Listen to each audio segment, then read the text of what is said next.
Ssebo ne bannyabo mbalamusizza nnyo mwebale nnyo okutubeererawo okutuyamba okulongoosa erinnya lya taata waffe omugenzi Hajji Ibrahim Muwanga Kibirige amannya gange bampita Shila Muwanga omu ku baana be. Ekindeese wano kwe kutereeza erinnya lya taata wange eribadde mu mawulire mu midiya ez'enjawulo. Haruna yayagala okutwala contract ne gavumenti era n'abidinga n'afuna contracts ezimu.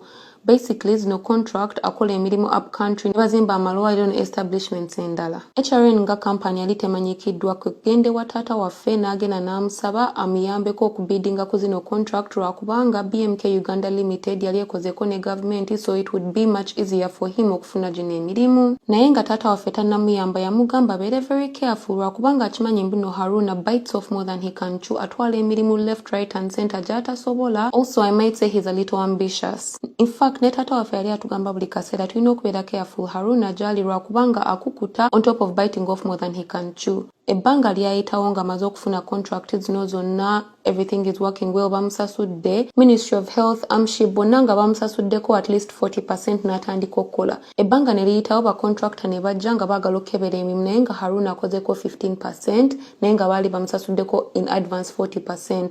I think along the way byatuuka ne bimulemerera kwegenda n'asaba abantu ssente ba money lenders banka na biki byonna ne mafia nga mwotadde. Bino ebintu byonna ffenna abooluganda twali tetubimanyi, we just found out later along the way. Tubeerawo nga tutandika okufuna amabaluwa tutandika okulaba ebintu mu mawulire naffe bye tutategeera mbuno banka etwala ennyumba yaffe banka etwala Africana ebintu bwe biti. But how did this get to happen? Abantu abaali babanja Haruna tebakoma ku bank na ba money lenders ne ba supplier. Mwalimu Tata, mwalimu Roofings, mwalimu Uganda Bat, mwalimu Seroma abantu bangi. Nga kumpi abantu abamubanja batuuka mu 1 billion. Ezo sente nnyingi nnyo ffenna nga tetumanyi kigenda mu maaso. Tutandika okunoonya Haruna teri amanyi gy'ali. Omusika waffe chairman Ali Kibirige Muwanga atandika okubira Haruna amasimu takwata masimu tewali amanyi gy'ali. In fact mu beginning twali tutidde nga tumanyi there is something wrong with him. We yakwata essimu nakkiriza okumiitinga ne baganda baffe abamu yagamba yagala meeting ne babiri bokka. One of them was the chairman of course.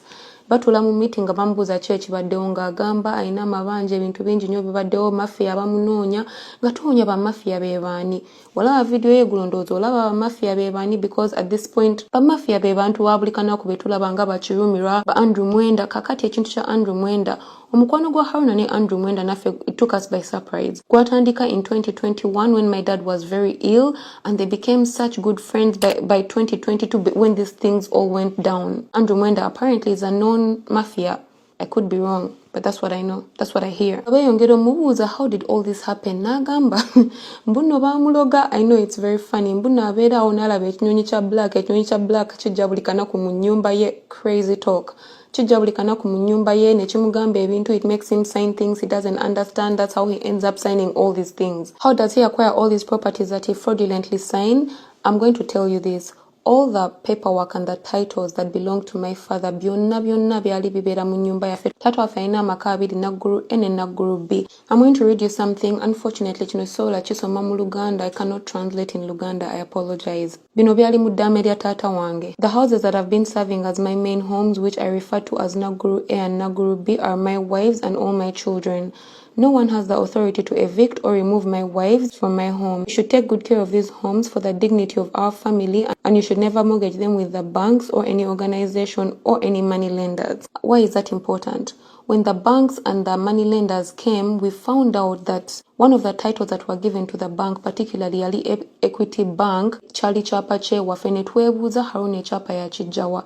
Keep in mind, ebyapa tubitereka waka Naggulu A. Naggulu A Haruna gye yakulira and ge maka omuli mama amuzaala Hajjat Sophia Muwanga. I'm not giving this information to bash anyone. I'm just giving facts so that you guys can be the judge as the law has failed us. Keep in mind, bwe ebyapa byonna ne legal paperwork yenna aterekebwa mu safe. Simanyi safe eno gyeri. Kakati ekibuuzo kiri nti Haruna yafuna atya bino ebipapula byatuka bitya mu mikono gye? That is a big question right now. You're asking and I'm also asking the same question. Tuba tuli awo ne tuzuula mbu ekyapa ky'ewaka kiri mu banka. Basingayo ekyapa ky'ewaka. I'm sure byonna mwabiraba mu headlines nga Equity Bank etutwala.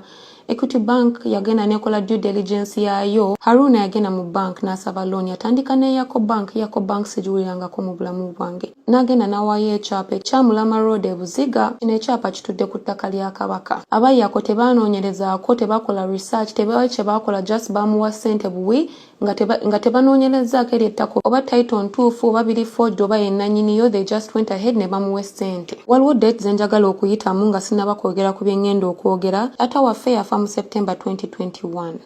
Title bagitransferring amanya ga Haruna ku 7th March 2022. Kakati lero wenjogerera last month mu March ku 7th March title bagitransferring amanya g'omwami bamuyita Okware Dan Meshach. Bagamba omwami ono akola on behalf of chairman wa Kwagalana Mr. Chirumira. Waliwo abantu abagamba omwami Chirumira wagula ettaka, of course tayagala bintu bimugoberere, tekawo amanya g'abantu abalala ng'ono omwami Dan Okware, oluusi abaana be, omuwala we, batabani be n'abantu abalala. This is what I hear. I could be wrong, but this is what I've heard. Tutegera tutya mbu title bali bagenda gikyusa. Twagenda mu Buganda Land Board ne batugamba mbuno Haruna yalionga yali yagezaako okukyusa eyo title ne bagaana ogimuwala kubanga lino ettaka lya Buganda Land Board liri mu manya ga taata waffe. We baagaana n'agenda mu I have my notes. We baagaana n'ayita mu Uganda Commissioner for Land Registration n'agenda ne bamukyusiza mu mannya ge. Please note that lino ettaka liri leased mu Buganda Land Board, si lyaffe. Ttaka lya Kabaka. Bwe tumanya bino ebintu byonna omusika n'agenda n'agezaako bitereeza baagaana obbitereeza ne batwala buli kimu nga balaga mbu nno byali done fraudulently, signature zonna ziri fake, naye ne bagaana obbikyusa. Omukulu wa Uganda Commissions for Land Registration n'agaana obbikyusa. Equity Bank nayo wegiramu. Property eyo etudde ku byapa bibiri. Haruna yagenda n'agezaako n'okukyusa ekyapa kyokubiri n'agenda mu Equity Bank, naye ogenda mu Equity Bank ne bagenda ne banoonyereza.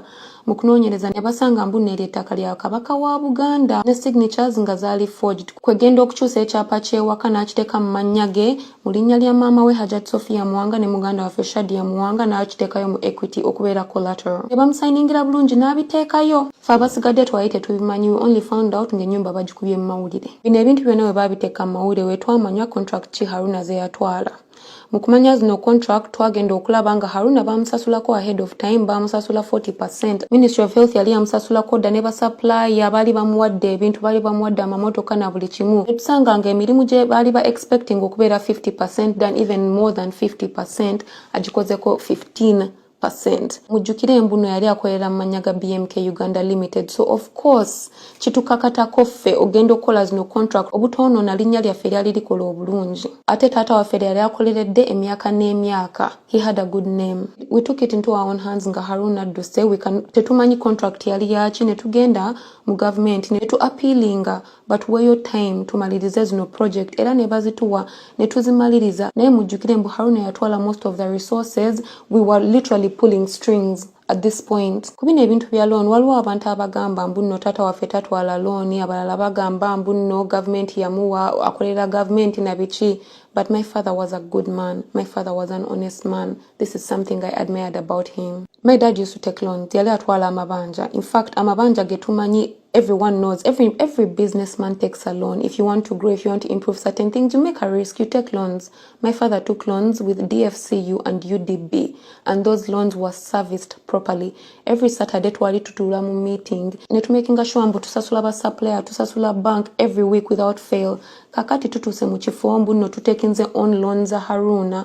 Of course things are going to be difficult. Loans is affair. These loans ngawe nabagambye ezaba suppliers zili almost 1,800,000,000 and more. Okay? Mulimu eza bank, mulimu eza ba mafia, mulimu eza abani. For some reason ngenda nentula onengamba bamu framing oba tebamu framing. Literally we are breaking this case together. Lwakubanga amateeka tegatwadde bwenkanya. The law has failed us. So please be the judge of this. This is the information I'm leaving you with today. Wembera mwine ebibuuzo byonna bye mulina, we are willing to answer, we are willing to give proof and everything. Byonna mubireke wansi buli ku mukutu gonna gw'olabirako eno video, mubireke wansi tugenda baddamu. You know what's crazy about all this? Taata waffe alina emikwano mingi, connections, bakwagalana, abantu from left, right, center, mwenna muliwa. We are fighting on our own. Tewali atuyamba wabula mikwano gye gibribinga government, gibribinga police, gibribinga buli omu, gisasula. Tambuza ka video government etuyambe. Mwebale nnyo, mwebalire ddala otuwuliriza and giving us and lending us an ear. Thank you, we appreciate you and may God bless you.